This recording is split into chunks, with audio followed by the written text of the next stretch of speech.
Principles of Greatness, 6 through 10. For those who believe in themselves, all things are possible. I think the counter of this also is true. If you don't believe in yourself, everybody will figure it out pretty quick. But I just don't think people understand how far they can go beyond what they ever dreamed is even possible out there. And all you have to do, I don't really think it's faking it till you make it if you believe you can do it, but you've got to believe in yourself and your ability to do that. And if you do, I really do believe there's almost nothing in life that can stop you from succeeding and doing things you want to do. Think of and plan for the first 3 objections. This was a great sales technique that I had, which was, when you go into offices or anywhere else, I suppose, to sell, you'll hear the same objections again and again and again. But this is so true in so many other things in life about jobs. You don't have a 3.0 coming out of college or whatever. There's a bunch of different ways to look at it. But if you know what they're going to say and say, well, yeah, I don't have a 3.0, but in my major I had a 3.8 and I did this, that, and the other, you'll overcome. And it only takes, I swear, even dating and all that kind of stuff, it only takes about 2 or 3, possibly 4 objections that you'll see again and again. And once you figure out how to overcome those, you'll actually be much more successful in those situations.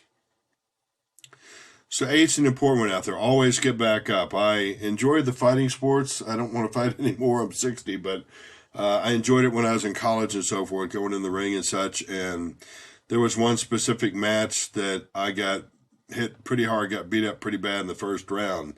And I basically hit the mat before I realized I had been hit. And so I'm bleeding and all the rest. And I was like, you know what? I could lay here and it could be over, or I can get back up and have a chance of beating this guy myself. And so I did, and I won the second round and lost the last round, and lost the fight. But in the end, I'm telling you, life is going to push you down again and again and again and again.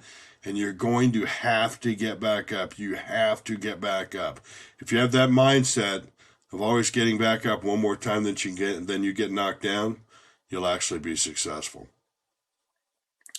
9 says, many people quit just before they would have succeeded. This is kind of a weird one for me because I've actually seen students who do everything right. And maybe they came from a background. My family wasn't particularly wealthy at all, probably leaned towards lower middle class. But, and you have to kind of give yourself permission to succeed.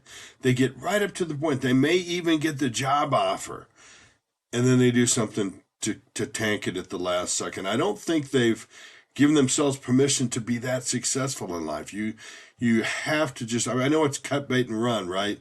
At some point, not in time, I suppose, but I think I read another one that said that, the 98% of people work for the 2% who never quit.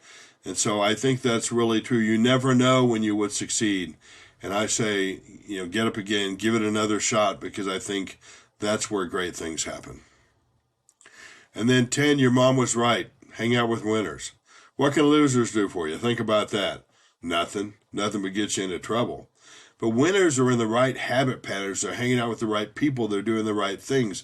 And they do this again and again and again in life.